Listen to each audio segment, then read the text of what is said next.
Hello दोस्तों, स्वागत है आपका अपना यूट्यूब चैनल जिसका नाम है जीनियस माइंड एकेडमी। आज हम बात करने वाले हैं सबसे इंपॉर्टेंट जो अपना जो ग्लोबलाइजेशन का जो टॉपिक है, वो टॉपिक का नाम है कि वैश्वीकरण का विरोध क्यों होता है और किस विचारधाराओं के कारण होता है। तो इंडिया के अंदर दो विचारधारा बेसिकली, एक विचारधारा का नाम है आपका वामपंथी और दूसरे विचारधारा का नाम है दक्षिणापंथी। और वर्ल्ड लेवल पे जो वैश्वीकरण का विरोध होता है वो होता है WSF के द्वारा। तो क्यों होता है विरोध, उसके बारे में बात करने वाले। पहला पॉइंट तो यही होगा, भाई नौकरी जा रही है लोगों की, भाई संस्कृति खत्म होते जा रही है, भाई तकनीक आते जा रहे हैं, भाई अपने जो है संस्कृति को कोई बढ़ावा नहीं दे रहा है, क्लाइमेट चेंज हो रहे हैं, पर्यावरण प्रदूषण हो रहा है। तो इसके कारण बड़े स्तर पे लोग जो हैं ये दो विचारधारा विरोध करते होंगे। चलिए करते एक एक करके टॉपिक स्टार्ट। पहले हम वामपंथी को पढ़ने वाले, दूसरा हम दक्षिणापंथी को पढ़ने वाले। वामपंथी विचारधारा क्या कहता है कि वैश्वीकरण के आने से जो है अमीर और गरीब के बीच में बहुत बड़ी खाई पैदा हो गई है ना, बहुत बड़ा डिफरेंस आ गया है। अमीर और अमीर होते जा रहा है, गरीब और गरीब होते जा रहा है, पहला पॉइंट।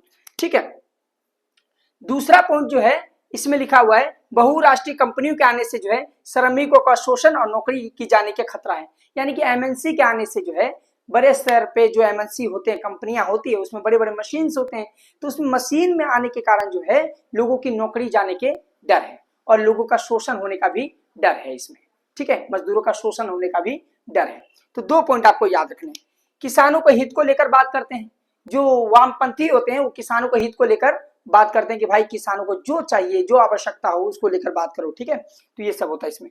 और चौथा जो है आर्थिक उदारीकरण का विरोध करते हैं। तो जो वामपंथी वाले होते हैं, वामपंथी विचारधारा के लोग, ये क्या करते हैं, आर्थिक उदारीकरण का विरोध करते हैं। अब एक जो हमारा बचा हुआ दक्षिणापंथी विचारधारा के लोग, इसके बारे में थोड़ा बात कर लेते हैं। ये कहते हैं कि सांस्कृतिक बहुत ज्यादा नुकसान हो रहा है भाई। ये कहते हैं कि भाई जो ये ग्लोबलाइजेशन के कारण ना हमारी जो सांस्कृतिक है उसका बहुत ज्यादा क्या हो रहा है, नुकसान होते जा रहा है। दूसरा, स्वदेशी जो उद्योग है, जो कारखाने होते थे, घर में जो फैक्ट्रियां होती थी या छोटे छोटे उद्योग जो होते थे, उसका क्या हो रहा है, हनन हो गया, नुकसान हो गया बहुत ज्यादा।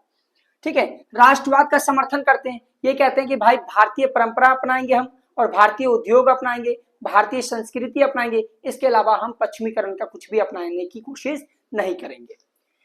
ये कहते हैं कि भाई वैश्वीकरण के आने से जो राज्य की क्षमता है, राज्य की जो पोटेंशियल पावर है, उसमें धीरे धीरे कमी आने को दिखाई देखने को मिलता है। राज्य की डिसीजन मेकिंग पावर्स, उसमें भी कमी आने को दिखाई देता है। तो ये सब इसमें बात करते हैं।